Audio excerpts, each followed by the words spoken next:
Hi, it's Alistair at Electric Scotland. This medium, my introduction to my usual newsletter, starting off with the news items, and this is for 19th of October 2018.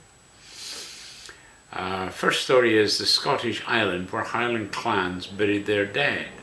As many people come to my site for clan information and looking for clans, I just thought a lot of you might actually be interested in this story. So it's come from the Scotsman, and I've given you a link to that one. And the second was an equally historic story. It's Declaration of Arbroath gave a makeover to mark its 700th anniversary. Basically, now the Declaration of Arbroath is set to be turned into a lavish coffee table-style book to mark its 700th anniversary. So again, I thought you might not only be interested in it, but maybe some of you might like to try and buy it, and you can obviously get the information in this article. Also, Scotland's huge debt to haggis-loving Scottish.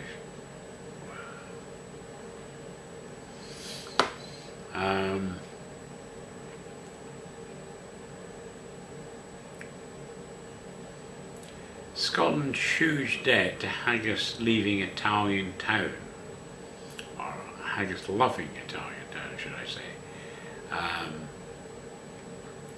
About a third of Italian Scots come from this town, in actual fact, and that includes Nicola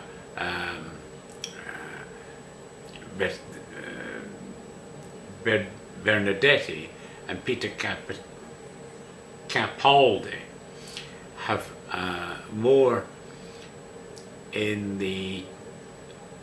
roots in the tiny Italian town of Bicasca. And this is the article by Stephen Jardine telling you about the town and why it's a haggis-loving town, because you've got Italian sausage, which apparently tastes very like haggis. So I thought you might find that one interesting. And it's time the Chancellor came clean about his absurd Project Fear economic modelling. And here because quite frankly there's so many economic models coming from the Treasury which are just rubbish and have proved to be rubbish. And I think these people are all trying to understand why they're just so bad. So this is a large number of economists, businessmen and politicians have come together to sign a letter asking the Chancellor to publish the work underlying his Brexit forecasts, because they're clearly so absurd that obviously he's using bad models and they want to know why and what these models are so they can correct them. I will say that the Chancellor is a real chancer. He's coming out with just rubbish figures which is so ridiculous that they're just not believable. And there's so many figures out there that are coming out contrary to the Treasury's figures.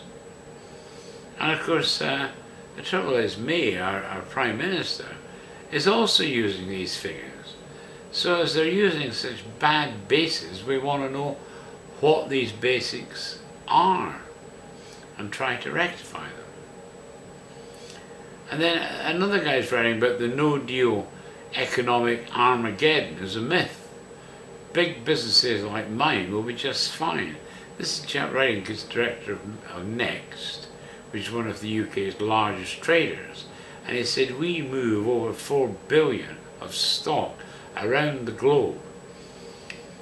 And of course across many of the world's customs borders. But he says, we've got no problem with that. And then a wee story about winter deaths in Scotland at the highest level in 18 years. But concerning that, they're saying there were 23,137 deaths between December 2017 and March 2018, according to the National Research of Scotland. It's the highest figure since 1999-2002. So it'll be interesting to actually find out why that's the case. It's mostly flu, but I think it's kind of interesting, that wee story. Then another kind of bad news story, I'm afraid, for Scotland is Shetland set to close 20 churches. It's the largest tranche of closures ever to be announced in Scotland. And that's ever to be announced. And Scotland was a leading church place and took Christian work across the world.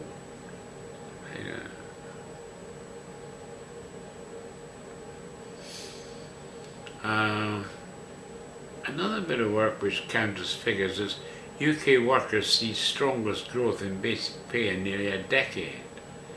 So the basic wages of workers in Britain rose at the fastest pace in nearly a decade.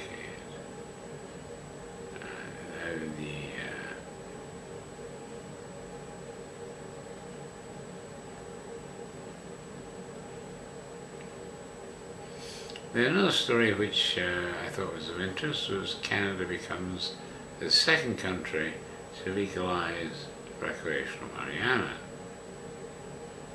It's the second country in the world,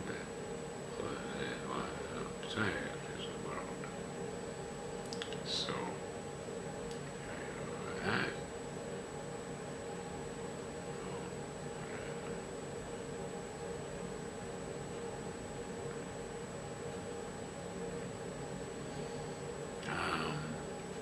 Another one which popped up, which I thought was interesting, was the results are in for to suggest that free schools are actually working. It says free schools are the top performing type of state school. Why does the Labour Party oppose them? So the fact that state schools are free schools.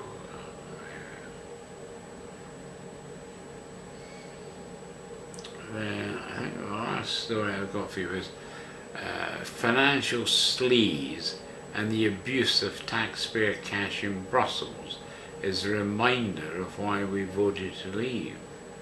It says Leave voters, though, that far more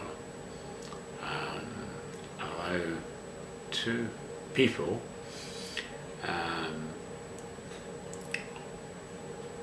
actually it's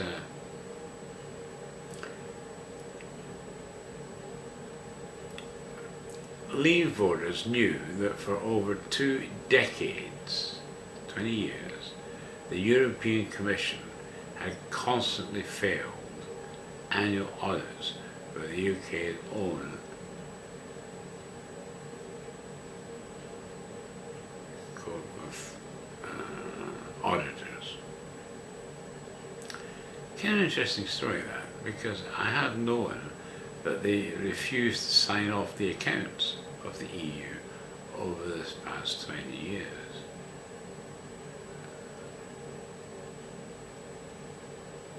I don't know quite where that one's going, but it could be interesting, that wee story. Okay, so these are the kind of news stories that I picked up for you this week. I hope you'll read some of those because, you know, I mean, if you think about Project Fear, and despite Project Fear, 52% voted to leave the EU and 48% of course decided to remain. But the fear of heavy unemployment, like over 800,000 jobs to be lost, catastrophic drop in sales and exports and everything, were all forecast up to the referendum. And yet, despite that, we had more people voted in that election or that referendum that had ever voted in the history of the country. And 52%, despite all the fear stories, voted to leave, which meant 48 voted to stay. But how many of these people that voted to stay were scared because of all these massively fearsome scare stories going around? Well, the fact we got a majority, I think this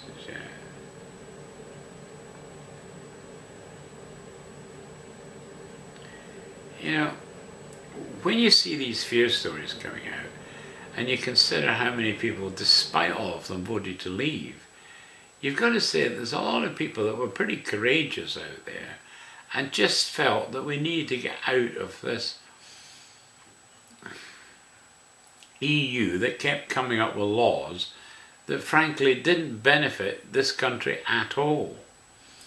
I mean, many of the tariffs they put on, which is making food more expensive, we don't even produce them in this country. So we need to import those particular food items, and yet the EU insists we put tariffs on them. I mean, coming out of that stupid system means that we needn't put any tariffs on them and could greatly reduce the price of many food items that are coming in here. So, you know, I mean,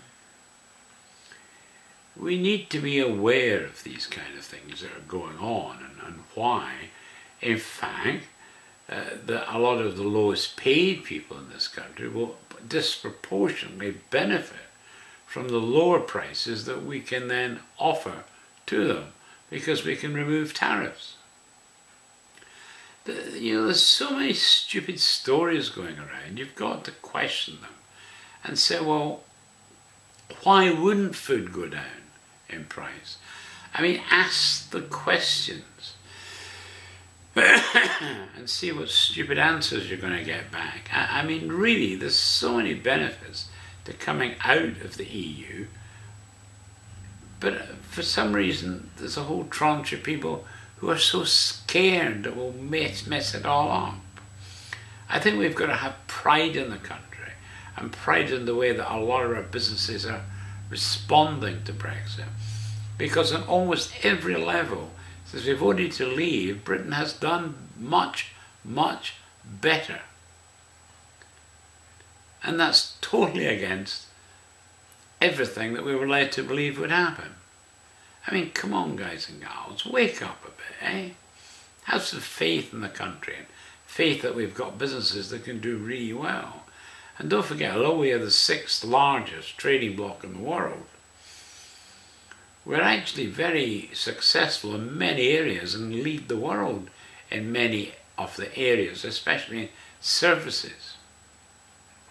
I mean, services are about 80% of our business. We're based 20% on manufacturing. So all these stories about manufacturing are actually on the minor points. But we could do much better in manufacturing. Much better. Out of the EU. And as we're already doing very well at 80%, well, I mean, you know, I mean, we've got to do better. Absolutely have to do better if we're out of the EU. So, you know, take all this fear stuff with a pinch of salt and start asking some really genuinely hard questions and say, have faith in Britain and have faith in the very big successful companies that work based in Britain. And they say there's more countries coming into Britain since we've said we're coming out of the EU because they can see the benefits in coming to Britain. But for some reason, the Remainers can't see these benefits. Yet all these companies are seeing them and coming here. So, you know, wake up, guys and gals, wake up. Ask some serious questions because you're getting a lot of guff coming out. Really are. Okay, so anyway, there you go. But I think when you read these stories that I've given to you just this week, if you just read those alone, I think you would start to feel a lot better about Brexit. Okay, well, on to Electric Canadian. We're continuing the three main publications I've been doing for a while now. First is obviously Canada and its provinces. That's a 22-volume publication, and we're on to volume 18, which is the Province of Ontario Part 2, which you can read this week. We've got the Engineering Journal up for 1958, and we've got the Mining Review up for 1911. So of all three of those, you'll learn lots about Canada. And then we've got various stories around for this week. Basically, the first story I've got for you is a little popular history of the Dominion of Canada. I think it's on about its 17th edition. It's been very well received over many years now, and it covers obviously the histories of the provinces of Ontario, Quebec, New Brunswick, Nova Scotia, Prince Edward Island, British Columbia and Manitoba, and also the Northwest Territories, and of the island of Nova Scotia, which is the oldest province, you might say, in Canada. So this one was published in 1885, so it gives you good history. And as I say, it was obviously very popular because many editions of it came out. And then to complement these histories, you've got the early history of Calgary, where, if you remember, Prince William and Kate came out and got their white Stetson hats. It's a very popular Calgary Stampede. It's a very, very popular tourist destination, and you'll learn all about Calgary from that book. And then another one which is pretty famous is The Country Life in Canada 50 Years Ago. It's written by Kenneth Hite, and actually that book is referenced in quite a few other books that have gone up about Canada as one to read. So I hope you'll enjoy reading that one. It was published in 1885, this edition. So if it was 50 years ago, you're talking 1835, which is some of the early years in Canada. Next one I have for you is another one that's widely referenced, is about Alexander Henry's travels and adventures in the years 1760 to 1776. Again, it's a kind of a 6-year period there, but it's a lot happens about the fur trade. There's a lot about the fur trade in that book. Very, very interesting. And it's also in the US as well as Canada, so it gives you a real feel for the fur trade in that one. And of course, fur trade was big, big, big business. That's where the Hudson's Bay Company, you know, the world's largest organization, and had control of the largest amount of real estate anywhere in the world. Amazing story there. Just added my Canadian journal. I've added a new page because although I more or less finished my Canadian journal, there have been some things happening which I thought I would document, so I've kind of continued it. Not on a planned basis, but if I have something interesting comes up, I tend to add more. And I've added a new page because I wanted to document the fact that Canada's,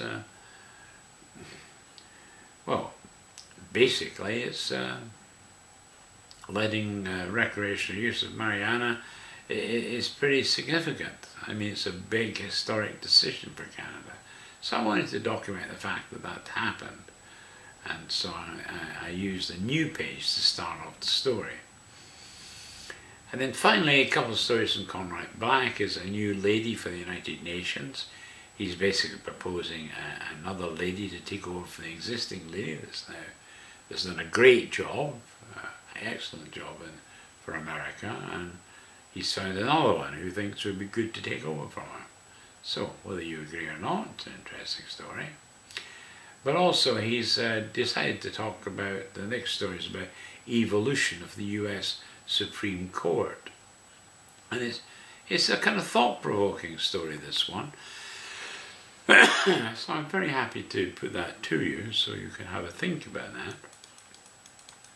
Okay, so that's Electric Canada take it out to Electric Scotland. I got some various stories here. First one is about Leslie, who were ship owners, shipmasters and shipbuilders of Aberdeen. It's by Stan Bruce, who's the Bard of Banff.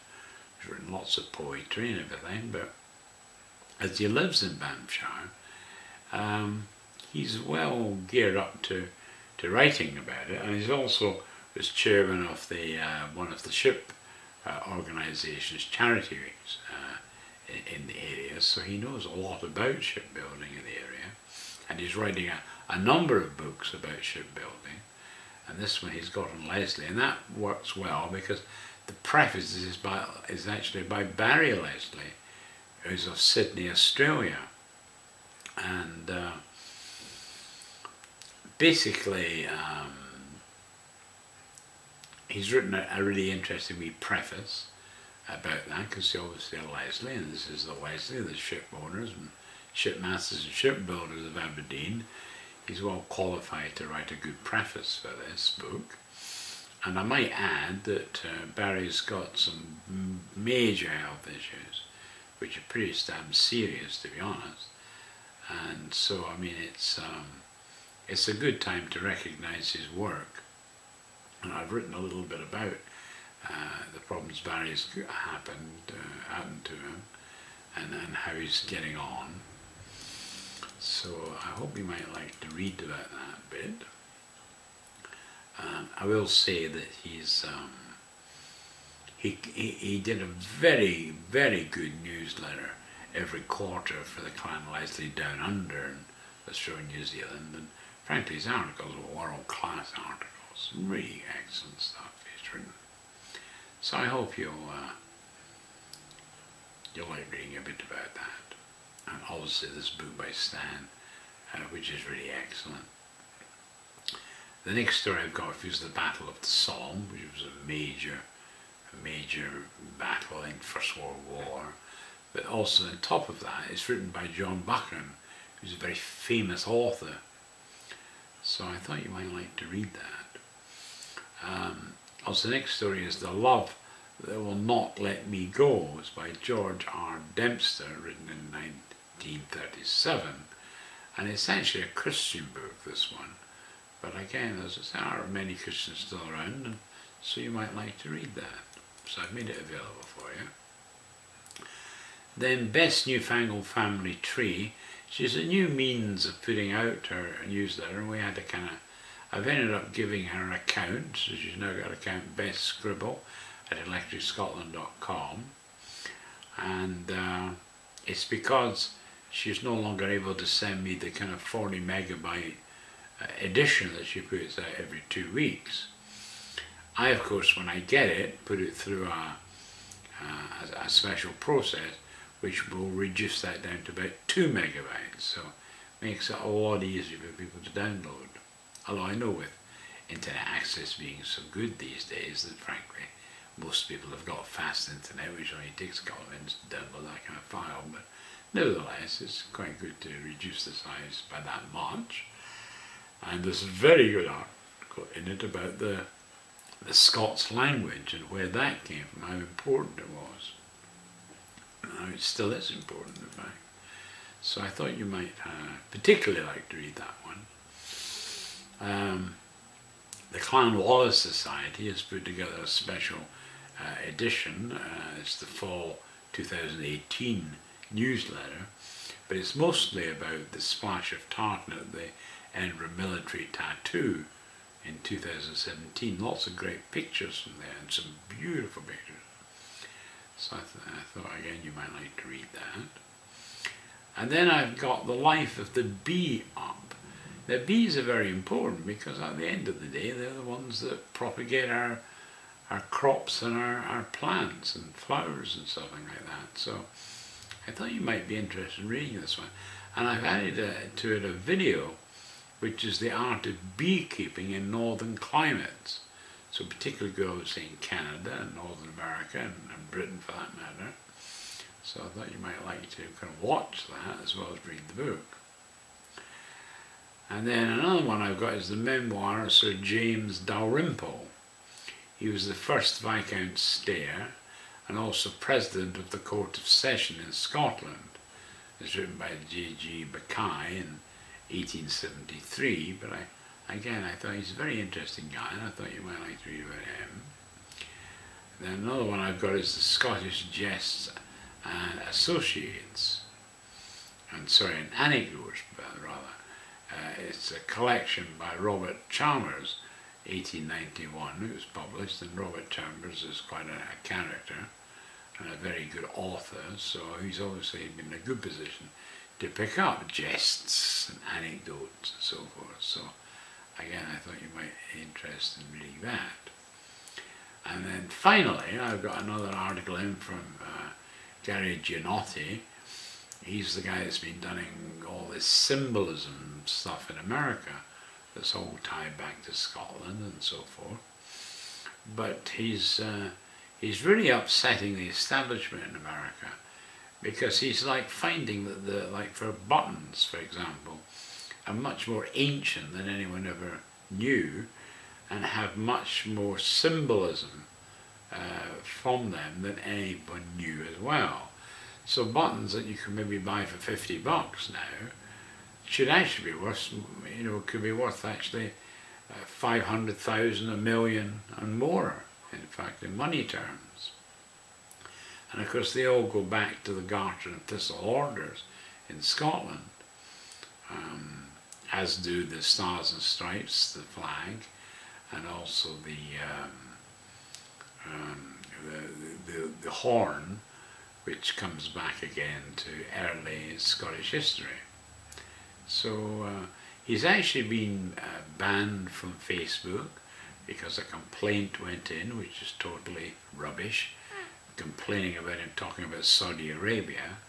As he says himself, I've even mentioned Saudi Arabia in my articles, and have even have no interest in Saudi Arabia whatsoever, as he says. So obviously someone's trying to close him down, because obviously he's hurting people's perceptions.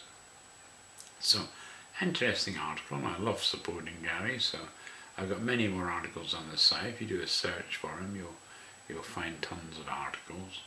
And actually I have a page for him which is based on the US Great Seal.